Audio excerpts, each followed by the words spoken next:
Hey everyone, welcome back to Coach All Writes. In today's video, we're going to be talking about how to use a semicolon correctly. So if you are studying for the PSAT, SAT, ACT, or you just want to improve your writing, this video is for you. Now, before we get into a breakdown of how to use a semicolon correctly, if you are a high school English student studying for the SAT or ACT, or if you're an AP Lang student, please do me a huge favor and hit that subscribe button because you don't want to miss out on any future videos. There are two different ways that we can use a semicolon. The most common way is to join two independent clauses. So an independent clause is a complete sentence. It can stand alone or stand by itself. Now, a less common way to use semicolons is to use it to separate items in a complex list. This happens every once in a while on standardized tests, but most of the time when you see a semicolon on the SAT or the ACT, it's the first reason. It's being used to join two independent clauses. It's important to know these rules because on standardized tests, you're basically trying to decide if the punctuation is being used correctly. And if you know that it's not, then you need to know what type of punctuation to choose instead. So let's talk about how to use semicolons to join independent clauses. If you're taking the SAT or the ACT and you see a semicolon in the underlined portion of the question, or if you're just writing an essay and you want to use a semicolon, you need to double check that there is a complete sentence on either side of the semicolon. If there isn't, then the semicolon is not being used correctly. So for instance, if you have a complete sentence on one side and an incomplete sentence on the other side, so an independent clause on one side and maybe a dependent clause on the other, then chances are you need a comma there and not a semicolon. We cannot use a comma to join two complete sentences. This is called a comma splice. If you look at the bottom of the slide, here's a quick example of what it looks like to use a semicolon correctly. So it says, I knew it was going to rain. However, I forgot my umbrella. So you can see that we have a semicolon there. So if I were writing this sentence in an essay, or if I were taking a standardized test, I would look at both sides of the semicolon to make sure that we have a complete sentence. So I knew it was going to rain is a complete thought. However, I forgot my umbrella is also a complete thought. In this case, the word however is being used to transition. It's not interrupting the sentence in any way. So however, I forgot my umbrella is a complete thought as well. Therefore, I can join them with a semicolon. And I want to make sure that I have that comma after however, because that word is kind of introducing the sentence. It's being used to transition. Now, this is not to say that every time you use the word however, you need a semicolon and a comma. You want to double check, do you really have two complete sentences? So let's go ahead and look at the example here on the slide. It says, I knew it was going to rain. However, I forgot my umbrella. Now, those two sentences relate to one another. We can join them with a semicolon, but we have to confirm, do we actually have two sentences here? And the answer is yes. I knew it was going to rain is an independent clause. That's a complete sentence. However, I forgot my umbrella is also a complete sentence. In this case, the word however is being used to transition. So we put it at the start of the sentence in this case with a comma after it. That's not to say that we always do semicolon, however, comma, but in this case we do, because in this case we have two complete sentences that are being joined by a semicolon. Now, I know this video is about semicolons, but I want to make it clear that there are other ways to join independent clauses. First of all, you could just put a period and start the next sentence with a capital letter.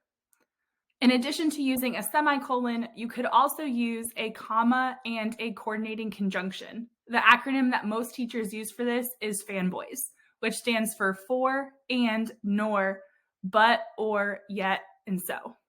Typically, we don't combine a semicolon and a coordinating conjunction, so let me show you what I mean by that in the examples on this slide. It would be correct to say, we are out of milk, semicolon, I added it to our shopping list. Those are two complete sentences, so I can join them with a semicolon. They're related sentences, so it makes sense. Now, personally, if I were writing those sentences, I would probably do the second one. So even though the semicolon is correct, you could also use a comma and a fanboy instead. So that sentence says, we are out of milk, comma, so I added it to our shopping list.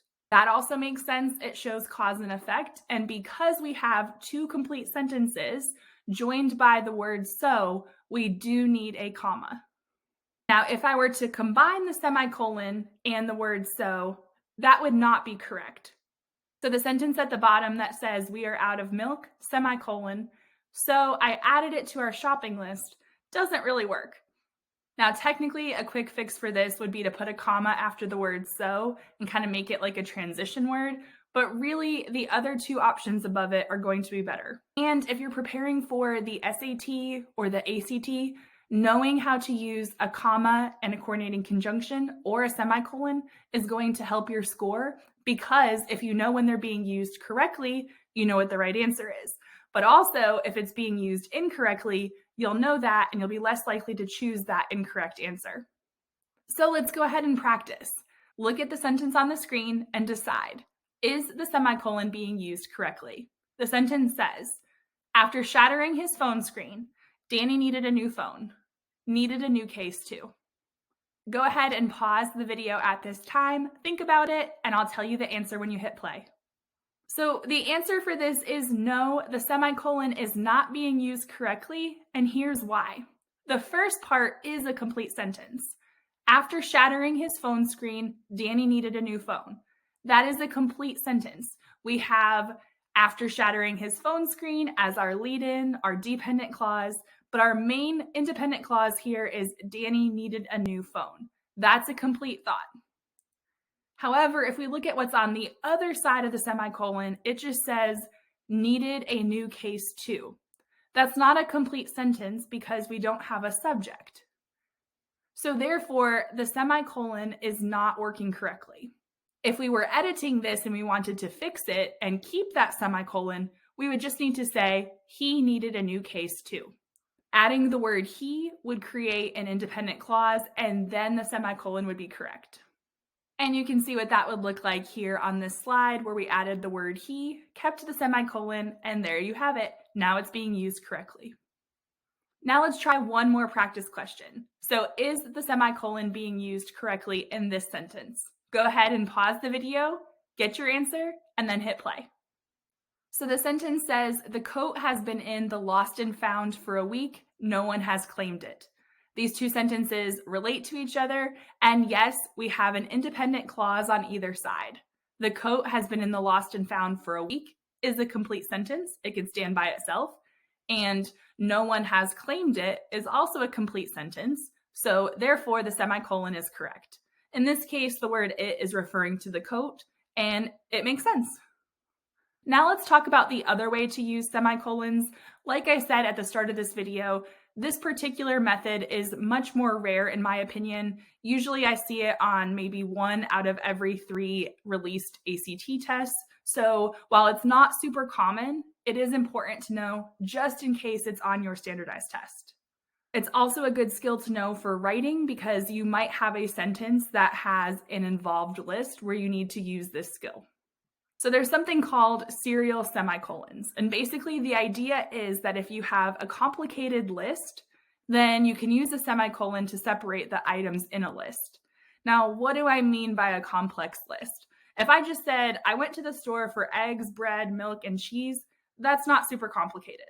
I can just use commas. However, if the items in the list include a comma, or if the list is really wordy, or maybe the list itself contains conjunctions for the items in the list, then it's going to be really confusing to read because there's going to be extra commas there. So one way to help with that is to use semicolons to separate the items in a list. Let me show you what I mean. So here's an example. It says, I have traveled to Honolulu, Hawaii, Auckland, New Zealand, and Sydney, Australia. Now, there's only 3 locations in the list. However, notice that the locations have a comma. Honolulu, Hawaii, Auckland, New Zealand, Sydney, Australia. So I use semicolons here to separate the items in the list because if I put a comma there, it would seem like Honolulu was the first thing, Hawaii the second thing, Auckland the third thing, New Zealand the fourth thing, and so on. but it's not actually 6 different things, it's 3 different locations. And that's why the semicolons help the list read more clearly. Another reason why you might include semicolons in a list is because maybe you're including somebody's name and title. So in this case, it says, my teachers are Coach Hall, English teacher, Mrs. Sanders, history teacher, Mrs. Stroud, math teacher, and Mrs. Robinson, science teacher. So again, if we were to use commas to separate the items in the list, it would make the list seem a lot longer than it is, and it would make it harder to read. Using the semicolons breaks it up in a way that is easier for the person reading the sentence. Now, what happens if you have a question like this on a standardized test? Well, let's look at that sentence that was talking about the teachers. You can see here that the word teacher is underlined and there's a comma after it. But notice that the other places in the list, so after English teacher and after math teacher, those are not underlined and there is a semicolon. We want to make our list consistent. So after history teacher, we shouldn't keep it the way it is. No change is not the best answer. Instead, we need it to be teacher semicolon to keep the list consistent. So if you're taking a standardized test and you see that there's a list, double check that the list is consistent throughout. We want to make sure that it's in the same verb tense or same part of speech, but we also want to make sure that the punctuation is consistent because in this example, it's not. If you found this video helpful, please do me a huge favor and hit the thumbs up button. Also, be sure to check out my channel for other grammar videos because I'm going to be doing a series to help students prepare for the SAT and the ACT. Knowing the punctuation rules can really help improve your score. So if you don't want to miss those upcoming videos, make sure that you're subscribed with your notifications turned on. And until next time, happy writing!